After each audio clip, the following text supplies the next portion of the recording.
Hey everyone, a very good morning, afternoon or evening from wherever you are in the world. First of all, I'm back and it feels better than ever. I must say I've really missed it talking to you guys through a camera like this. I must say it does feel a little bit odd because I have not spoken to a camera like this or in this way for a very long time, but it feels better than ever. So what I'm going to be discussing today, and of course you guys are all wondering, well, Fabio, where have you been? I'm going to dive into that shortly. We're going to also be diving back into the markets, showing you guys what pairs I'm looking at for the week ahead and how my trading might have changed just slightly. I'm going to showcase everything to you guys in this episode. So yeah, it's going to be a massive episode with a lot of pairs that are going to be discussed. So without further ado, let's dive straight in.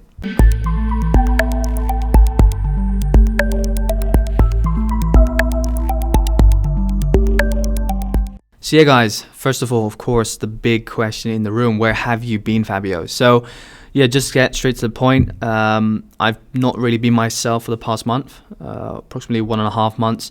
I've been extremely busy with a lot of things in life. I've had some unpleasant events also come forward in my life as well. So first of all, my grandfather passed away. He was a person who I had a very close relationship with. And that really had its mental effect on myself. And I think that mental health is something we really shouldn't underestimate. It's very important how you feel about yourself in life and how you feel on a day-to-day basis. Happiness at the end of the day is everything. It doesn't matter how much money you make, what you're doing at a certain point in your life, how many friends you have. At the end of the day, it's all about happiness and feeling good inside of your body. And about 1.5 months ago, I was just not feeling myself and not really feeling happy in any way. So yeah, I just decided to take some time for myself. Maybe it was not the best way, of course, just leaving without saying anything, but yeah, that's pretty much just me. Sadly, it's not really a good personality trait to have, but I hope you all understand. I was just taking some time off to process everything that was happening, and there were some other things as well that just really made me feel not like really comfortable mental wise. And yeah, just taking some time off just really felt like the best option at that point in time, and that's why I did that. So yeah, all I can say, I've really missed doing YouTube, and I've really missed analyzing the markets for you all and discussing the markets with you all.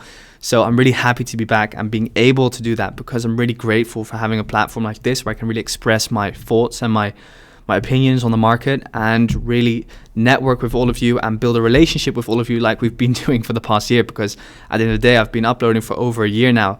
And it's been a long journey, but I'm really ready to come back. I've fully recharged and really ready to get back and to smash out all of these charts. So with that said, I'm also going to be making some minor changes to the community. We're going to be introducing some new fun stuff. Some new signals are going to be introduced as well. I've been updating my strategy as well in the background. I've also been busy with a lot of other business opportunities, which also had a draining effect on my mental state back about 1.5-2 months ago. So yeah, that's another reason why I left and I wasn't here for quite some time. But yeah, I hope you guys understand and can forgive me for leaving. Just as happy as I am to be back. So with that said, let's dive into the market and see what all these pairs have been doing whilst I have been gone. So we're going to be diving into a lot of pairs. So yeah, be prepared, have your trading view open or your notebook or whatever, and let's dive straight in. So first of all, of course, the dollar index. And first thing first, you guys have probably noticed my chart has become pretty simple. So for me, it's really important now at this point in time, with the markets kind of being a little bit unstable and not really moving in very clear directions, to choose a strategy or to, I would say, adjust my strategy just slightly to make it a little bit more easy for myself, just see through the clouds and really just focus with my eyes on the prize. So at this point in time, I'm just really focusing on using imbalance zones and trend lines to trade the markets at this point in time, not really focusing that much on market structure. And all of these other things, all these other zones, just really trying to keep it as simple as possible and just focusing on these imbalance zones.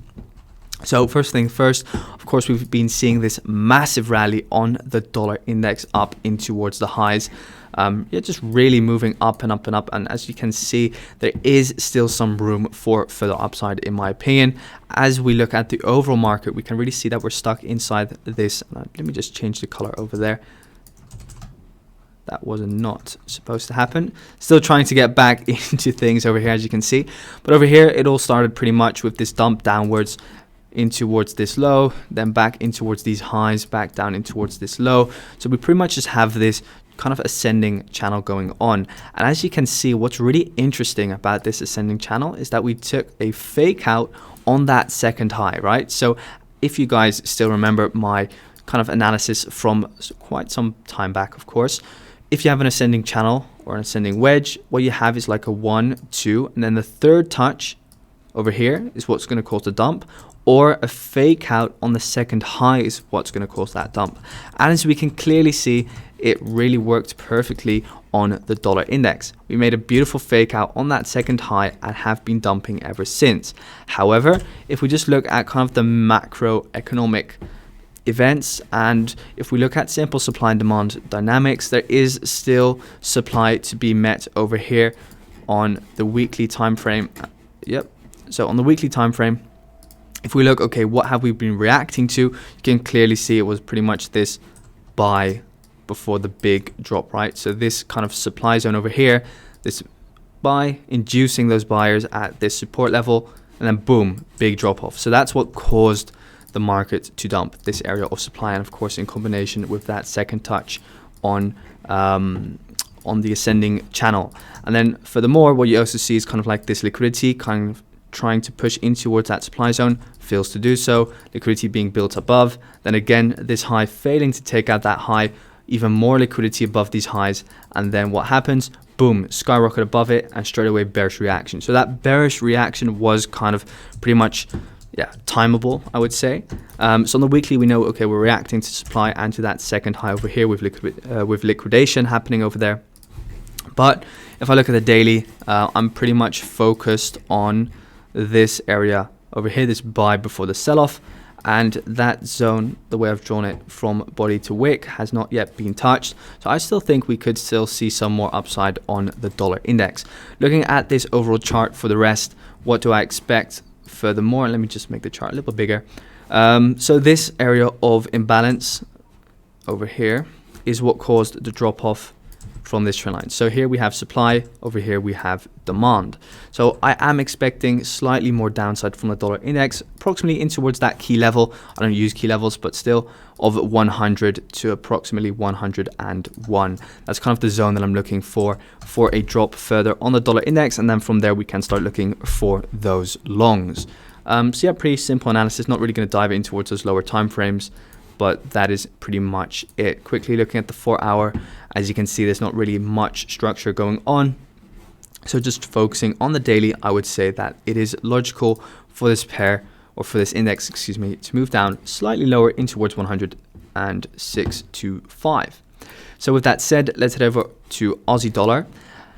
And, and Aussie dollar. So what's been going on Aussie dollar? So Aussie dollar was a pretty nice setup that I spotted. As you can see, we had a breakout of this descending trend line. So over here was the imbalance which caused the push out of the trend line. So this is then demand, and as you can see, like 2 days later, drop back in towards demand, and then from there we saw that upside continuation. So a pretty nice trade was to be taken over there. And as you can also clearly see, this is like your area of consolidation, big burst out, drop back in towards this area of consolidation, big burst out again. Then that in combination with liquidation on this low, beautiful, beautiful setup. So yeah, that was a nice long on Aussie dollar. Now looking at the daily, what do we expect for the rest? Well, I have this area of supply drawn on all the way at 0.75430, and it does look like Aussie dollar wants to push up higher. We have this clean move to our left. Of course, this was kind of like your buy before the sell supply, but like I said at the beginning of this video, I don't really use that more.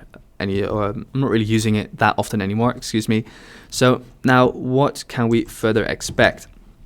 Well, we pretty much have a clean move over here. We have like this liquidation high. So I do expect Aussie dollar at least to pretty much just start pushing in towards this buy before the sell, and of course preferably in towards my supply zone over here at the top, to then look for a further short once again. So yeah, that's Aussie dollar. Then we have euro dollar. So euro dollar is moving higher on the daily.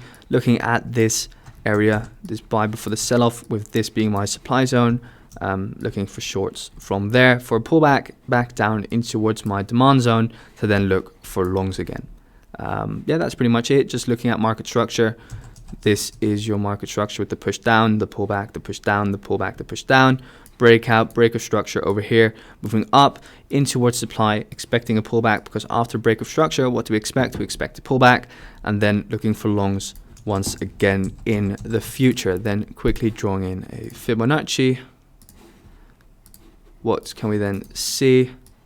You can then see that pretty much that area of demand at the bottom over there is the 786 Fibonacci retracement level. So yeah, that's pretty much the setup that I'm going to be looking for on euro dollar. Then pound dollar and Kiwi dollar are not really that interesting in my opinion, so skipping out on those pairs. Gold, so yeah, gold is interesting. We have a lot of supply over here. So we had supply over here and another supply zone over here. So as you can clearly see, we saw that push down, pull back in towards this supply zone on the daily. And why is this supply? As you can see, it's the imbalance over here, back in towards that supply zone. Now looking for a new short from two potential supply zones. So we have this supply zone at the top, which caused a trendline break. Then we also have this supply zone over here. This is pretty much the buy before the big sell-off. And this is the buying zone, which caused the trendline breakout. So for now, what I'm waiting for pretty much is just either a push up higher, pull back, and then again a reaction, or of course first the push down and then the buy up. So just going to try and trade in between 1877 and 1823. So buys from 1823 and sells from 1877. So yeah, that is that from gold. Then let's move in towards Aussie CAD. So Aussie CAD is looking good for a potential short once again. However, not really a massive fan. We already saw an initial short on the fake out of this high over here from this supply zone. So as we can see, clear liquidity above or below, below this supply zone. And then we saw, of course, kind of like that ascending price action over here in the form of pretty much an ascending wedge. Fake out on the high, reacts to this supply zone, and then boom, a sell-off. But however, it wasn't really like a strong sell-off, and we're now moving back up in towards that daily area of supply. And as you guys know, the more times you tap in towards the supply zone, the weaker it gets. So that supply zone is not really that strong anymore, meaning that there is a lot of potential for us to potentially move up higher. If we move past this high over here of approximately 0.921545, we have a clean move to fill, liquidation on this high, and then we're going to be reacting to that supply zone. So not really looking for that many shorts anymore unless we see like lower time frame change in structure. Then wait for the kind of that sell-off back down in towards 0.89580, and then look for longs back up all the way in towards this upper supply zone over there. So yeah, that's pretty much that with Aussie CAD. Let me see, Aussie Swiss. So yeah, Aussie Swiss just playing ping pong in between this demand zone over here and that supply zone over there. We have Aussie Yen. So yeah, Aussie Yen, what are we waiting for over there? Aussie Yen kind of waiting for this trendline breakout to happen. If the trendline breakout happens and we really see some momentum continuing towards the highs, that means that this becomes your demand zone. So then what are we going to be looking for? We're going to be looking for a potential short from this supply zone. We also have some supply, you could say, over here. However, not as strong as this supply zone all the way at the top. So what I'm looking for is pretty much kind of like this, then potentially a reaction down, and then boom, further upside, and then once again shorts. So just playing ping pong in between these supply and demand zones. So that's Aussie Yen. Then Aussie Kiwi, not really that interesting. We have CAD Swiss. So yeah, CAD Swiss looking for a potential short if we do see kind of some momentum continuation in towards the highs. Currently reacting to this demand zone, and this is a clear example, right? First time we come into demand, good reaction. Second time, you always come deeper, or at least nearly always you come deeper in towards that demand zone. Yeah, then liquidation on this low, and now seeing some follow through.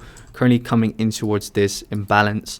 Hasn't really achieved anything, but it could kind of cause a reaction. If it does, wait for this lower demand zone to get hit at 0.73913. Otherwise, if we do see upside continuation, look for sells from approximately 0.77571. So yeah, that's what I'm going to be looking for. Yeah, that's pretty much what's most interesting, kind of like this trend over here. Boom, break of structure, looking for the pullback, and then further downside continuation. from, what is it, the fib level 786 approximately. So yeah, that is CAD Swiss. Then we have CAD Yen. So yeah, CAD Yen, if we do see trend line breakout, then we will be looking for a pullback and then further longs. As we can clearly see, this supply zone was beautiful, saw the break of the trend line, came back, and then boom, further downside continuation. So for now, what are we waiting for? We're waiting for a burst out of this trend line in towards that supply zone again, then the pullback back down into demand, excuse me, and then further longs. So that's CAD Yen. Euro Aussie, not really interesting. Pound CAD is very interesting on the daily, looking for potential longs if we see a push back down. Yeah, that's pretty much it. This demand zone took out this beautiful trend line, and therefore this is my demand zone from where I expect potential longs to occur from. Then we have Pound Swiss. So Pound Swiss is currently reacting to this area of demand, but yeah, very choppy pair, not really that interesting in my personal opinion. Yeah, not really that interested in looking for any trades for the rest, but yeah, you could look at potential longs. For the rest, we have Kiwi CAD. Kiwi CAD is interesting for potential long if we do see a pullback in towards this area of demand. And like I said, not really looking at these market structures, just really focusing on supply and demand. That's really been working for me very well lately. But yeah, what I'm looking for pretty much is kind of like a push down, but first kind of take out this high liquidity in towards supply, look for shorts, look for a short back down in towards demand, then look for bigger long, and then potentially like the big sell-off. Because I still got market structure in the back of my mind. Look, we got break of structure over here. This is the high, this is the low. And if we do kind of like take out this high, move in towards supply, make one more dump down in towards demand, and then one more long, you kind of form this channel slash wedge, right? And that's when you can then look for shorts on kind of the third touch. And that would be nice if that third touch were to occur pretty much like inside that upper supply zone over here. So yeah, that's Kiwi CAD. Then we have Kiwi Swiss, nothing really. Kiwi Yen reacted to my demand zone over here, looking for potential shorts once we come back up over here. So yeah, looking for shorts once we get back up all the way there, and that's going to be a shorting region for me personally. But yeah, first price needs to get there. So that's that. Then we have dollar CAD, not really interesting. Yeah, so dollar Swiss, big dump after big pump, waiting for DXY probably to get in towards demand. But yeah, if we do see a pullback on dollar Swiss, then I'll be looking for shorts. Dollar Yen, looking for a short upon a pullback. Very overextended pair, needs a further correction in my personal opinion. But yeah, first we need a pullback, take out liquidity over here, then further shorts. So yeah, that is pretty much it, guys, for today. So thank you so much once again for tuning in to this video. Yeah, it really feels good to kind of discuss these pairs with you. If you have any questions, just let me know in the comment section down below or on Discord. I'll be back and active as always. So thank you so much everyone for the kind messages whilst I've been away.